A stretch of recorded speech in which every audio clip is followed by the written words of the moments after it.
na yun guys. So ito na ipapakita ko sa inyo. Ito yung big unit natin na 33 square meter. Meron tayong dining area dyan and may sink na din, may toilets. Actually guys, it can be converted into 1BR. Lagyan nyo na lang siya ng partition since 33 square meter po ito. So again, meron tayong bed dito, may cabinet, table and chairs.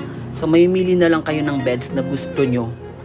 And we're here in the amenities area, and amenities naman natin is complete amenities. Hanap mo ba ay condo for investment near Taft Ed sa Pasay City? Elevate your lifestyle on a condo today. So Cosmos Suites has 2 towers, the south and the north tower.